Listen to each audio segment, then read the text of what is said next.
Oberfeldwebel Klaus Richter pressed his face against the periscope of his Panzer IV H, studying the snow-covered Belgian crossroads ahead. December 18th, 1944. The Ardennes offensive was 3 days old, and his unit had pushed 17 kilometers into American lines with barely a scratch. Through the frosted optics, he saw them. 3 American soldiers crouched behind a stone wall, one holding what looked like a metal pipe over his shoulder. Richter laughed so hard his breath fogged the viewing glass. "Muller," he called down to his gunner. "Do you see those idiots with the stovepipe? They think they can stop a panzer with a garden hose." Obergefreiter Hans Müller adjusted his own sight and chuckled. "Should we even bother turning the turret, Herr Oberfeldwebel?" The commander's voice crackled through the intercom with practiced arrogance. "No, drive straight at them. I want to see their faces when they realize their little firecracker can't even scratch our paint."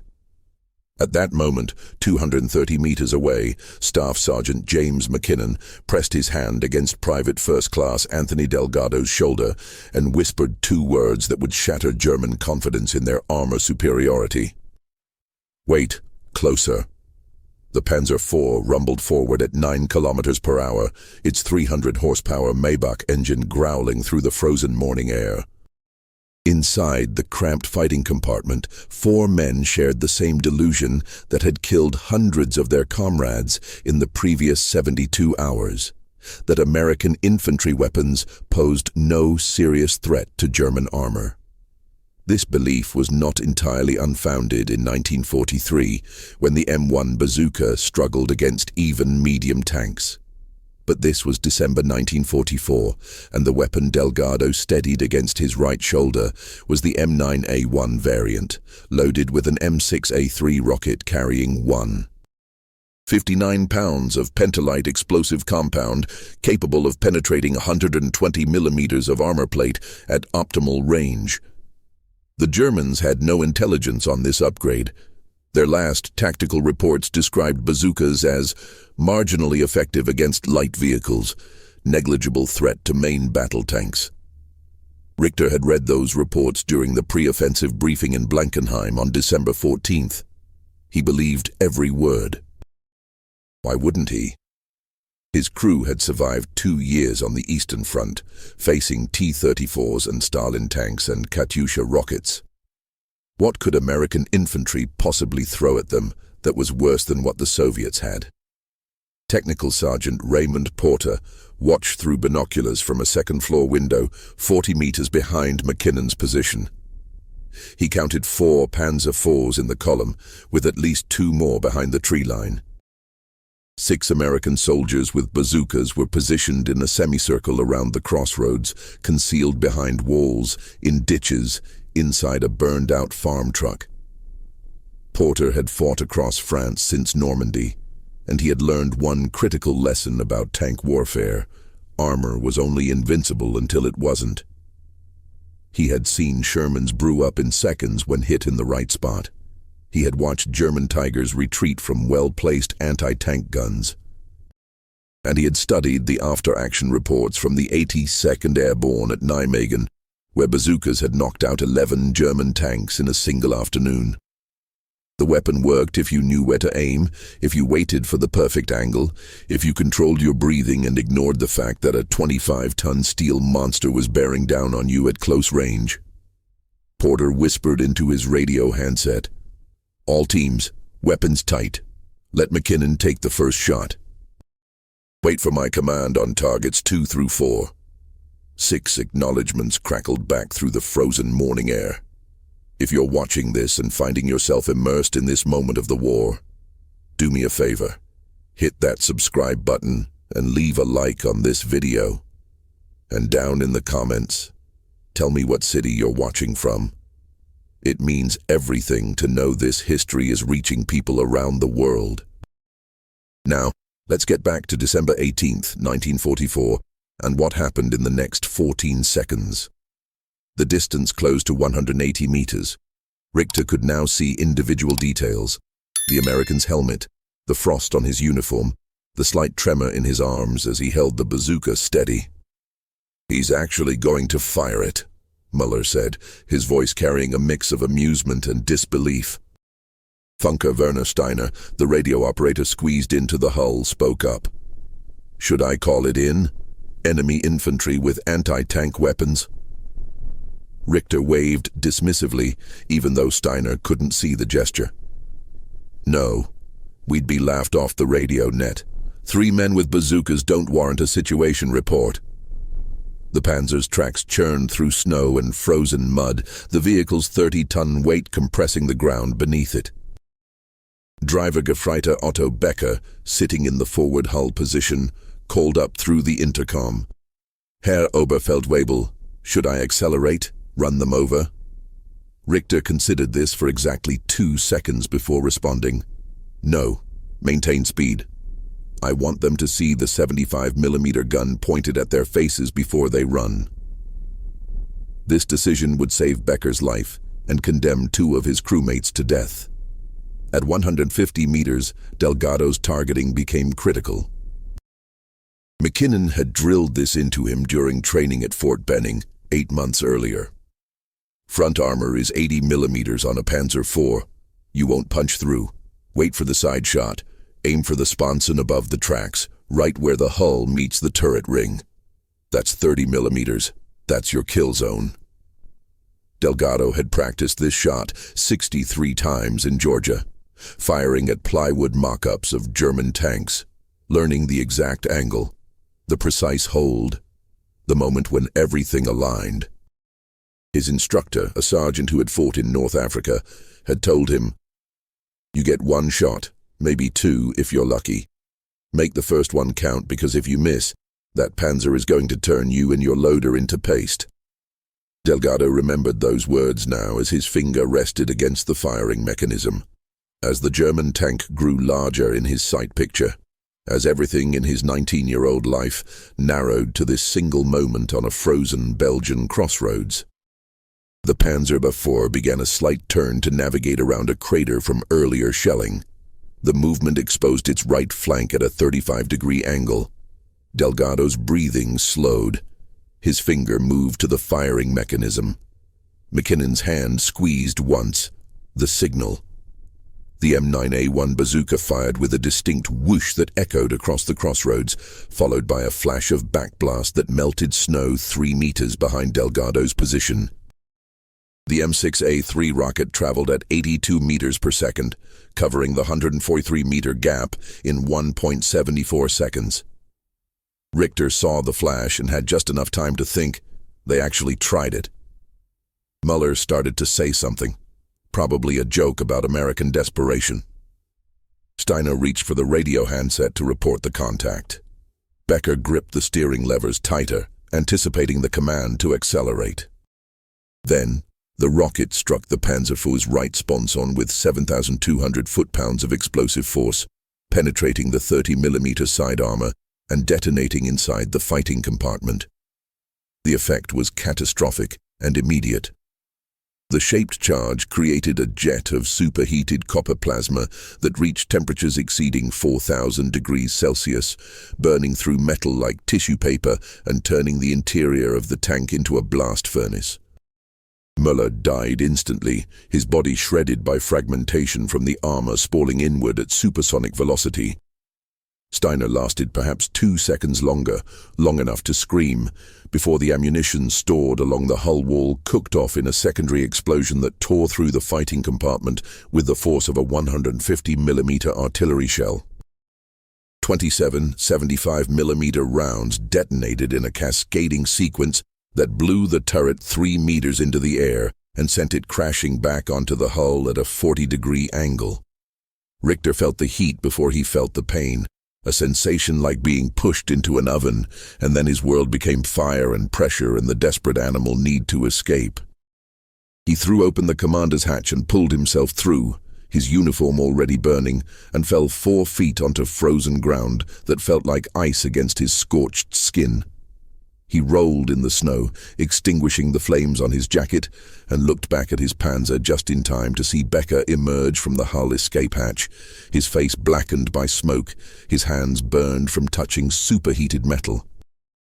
The 2nd Panzer IV in the column, commanded by Unteroffizier Franz Keller, witnessed the entire sequence. Keller had served on the Eastern Front for 19 months and had seen what Russian 76.2mm anti-tank guns could do at close range. This looked similar, but worse somehow, faster and more precise, and more. He grabbed his radio handset. "Contact, American infantry with improved anti-tank weapons. Richter's tank is burning." Before he finished the transmission, a second bazooka team fired from behind the burned farm truck at a range of 98 meters. This rocket struck Keller's Panzer low on the left side, penetrating the track assembly and detonating against the final drive housing. The tank lurched to a halt, immobilized. Keller screamed into the radio, fall back! They have upgraded rockets!"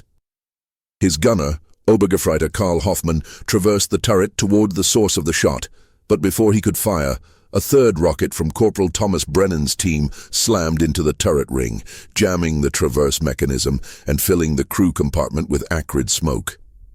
Keller ordered immediate evacuation. 4 men tumbled out of the hatches, running toward the tree line as American rifle fire kicked up snow around their feet. The 3rd and 4th Panzers in the column immediately reversed, their drivers throwing the transmissions into reverse gear without waiting for commands, the instinct for survival overriding military discipline. Unteroffizier Heinrich Vogel, commanding the 3rd tank, had already seen enough. "Back to the tree line," he shouted to his driver. "Maximum speed." His Panzer IV lurched backward at 15 kilometers per hour. Its engine screaming in high reverse, tracks throwing up rooster tails of frozen mud. The 4th tank, commanded by Feldwebel Ernst Klein, followed suit, but Klein made the mistake of trying to turn his turret to cover the retreat. The movement slowed his tank by precious seconds. McKinnon was already reloading Delgado's bazooka, a process that took 11 seconds with practiced hands. Across the crossroads, Corporal Thomas Brennan and Private Eddie Kowalski prepared for their 3rd shot. "Lead them by 2 meters, McKinnon shouted, his voice cutting through the chaos of burning tanks and small arms fire. Brennan's rocket streaked across the crossroads and struck the reversing Panzer IV in the rear deck, penetrating the thin 16mm engine armor and setting the power plant ablaze. Black smoke poured from the engine grills. The driver and bow gunner bailed out immediately, running toward the tree line with their hands over their heads in surrender. Klein and his remaining crew followed seconds later, abandoning the burning hulk that had been their home for the past 9 months. Private First Class Joseph Marconi, positioned in a ditch on the southern flank with his bazooka loader Private Robert Hayes, fired at the final retreating Panzer, but missed high, the rocket sailing over the turret and detonating against a barn wall 200 meters beyond. "Damn it," Marconi cursed, already reaching for another rocket. But the surviving German tanks had disappeared into the forest, their commanders radioing frantic warnings about American superweapons that could destroy tanks at 200 meters. The engagement was over. 4 minutes and 17 seconds from first shot to last. 2 Panzer IVs destroyed, 1 immobilized, 1 damaged and abandoned.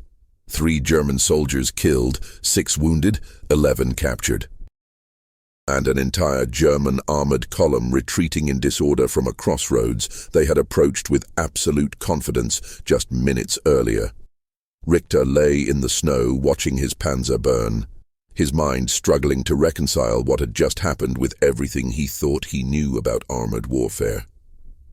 Muller and Steiner were dead inside that inferno. His loader, Gefreiter Otto Becker, had made it out through the hull escape hatch, but was badly burned, writhing on the ground 20 meters away, making sounds that would haunt Richter for the rest of his life. American soldiers approached cautiously, weapons raised, and Richter had neither the strength nor the will to resist. A medic knelt beside him, examining his burns with surprising gentleness. "Easy, buddy," the medic said in English that Richter barely understood. "You're going to be okay." But Richter knew that wasn't true.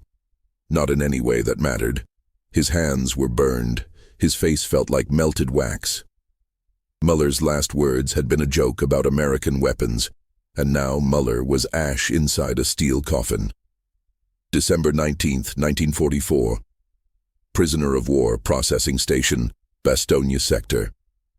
They gave us the intelligence briefing about American bazookas in September. We laughed. The weapon was known to be weak, a desperation tool for infantry who couldn't call in proper anti-tank support. No one told us the Americans had improved it. No one warned us that the new rockets could kill a Panzer IV from 200 meters. Muller is dead. Steiner is dead. I am burned and captured, and the offensive is 3 days old. How many other crews died because we believed our own propaganda about American weapons being inferior? How many more will die today because we were too arrogant to take the threat seriously? The engagement at that Belgian crossroads lasted 4 minutes and 17 seconds. It resulted in 2 Panzer IVs destroyed, 1 immobilized, 1 damaged and abandoned, 3 German soldiers killed, 6 wounded, and 11 captured. But the tactical impact extended far beyond those numbers. By 1400 hours on December 18th, reports of super bazookas had spread through 3 German panzer divisions operating in the Ardennes. Tank commanders who had been driving aggressively down Belgian roads suddenly became cautious, checking every hedgerow and building for concealed infantry.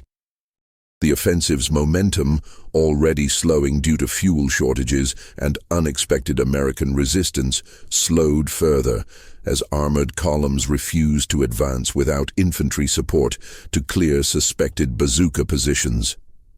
Entire battalion strength attacks stalled at crossroads and villages that should have been overrun within hours, because tank commanders now saw every window and doorway as a potential firing position for the weapon they had dismissed as harmless just days earlier.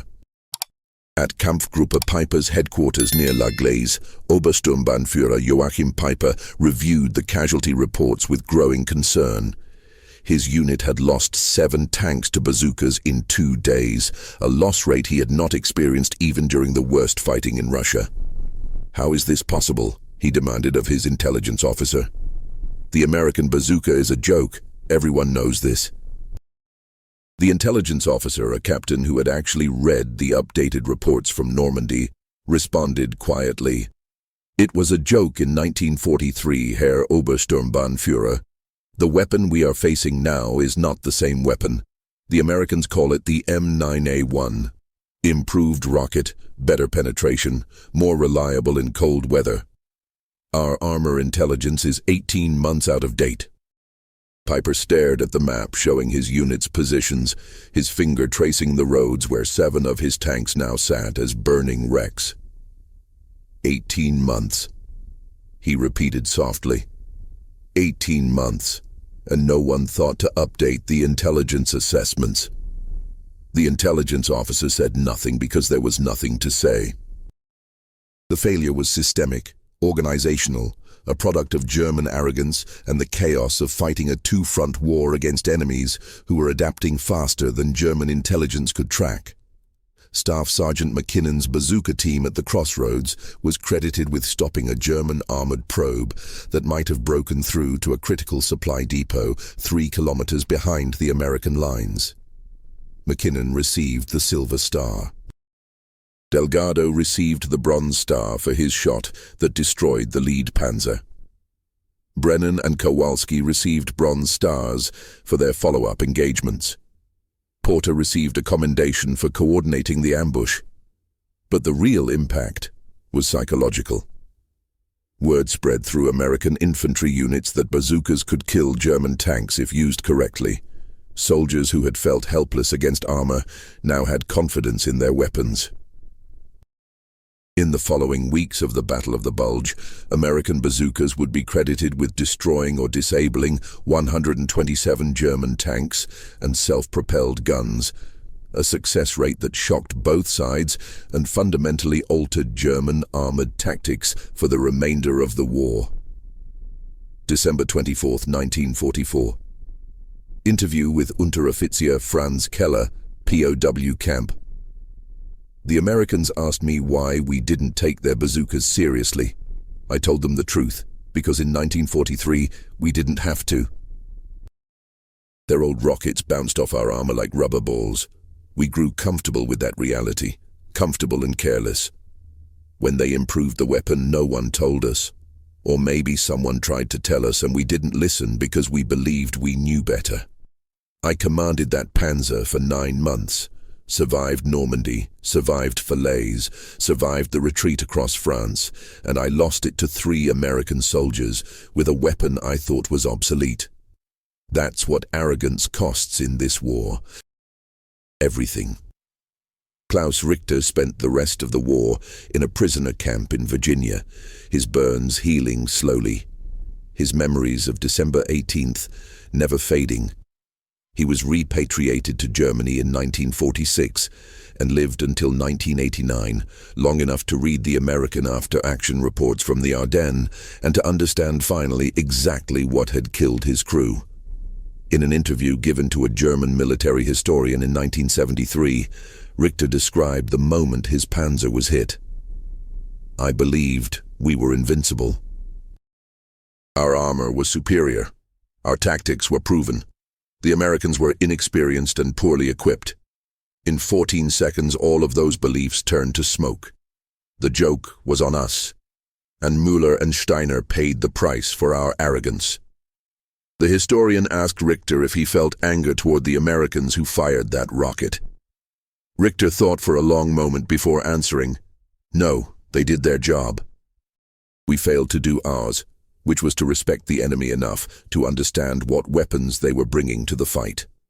That failure was German, not American."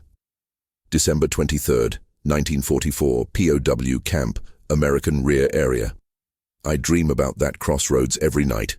In the dreams, I order the driver to stop. I take the American soldiers seriously. I call for infantry support. Müller and Steiner live. We all live. But when I wake up, I remember that I laughed. I remember thinking they were fools with a toy weapon. I remember driving straight at them like they were nothing. And I remember the moment the rocket hit, and everything I believed became fire. The M9A1 bazooka was not a revolutionary weapon. Its penetration capabilities were modest compared to dedicated anti-tank guns. Its range was limited to 300 meters effectively, 150 meters optimally. Its accuracy was dependent on shooter skill and weather conditions.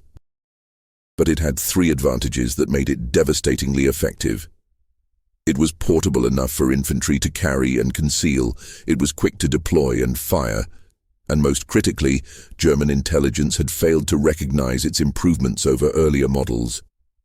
That intelligence failure cost the Wehrmacht dearly in the Ardennes and throughout the final months of the war. Tanks that might have broken through defensive lines instead hesitated, their crews scanning every building and hedgerow for the telltale silhouette of a soldier with a tube on his shoulder. Aggressive advances became cautious probes. Lightning strikes became methodical crawls. The psychological impact of the improved bazooka extended far beyond its actual kill numbers, creating a climate of fear and uncertainty among German armor crews that no amount of steel plating could protect against.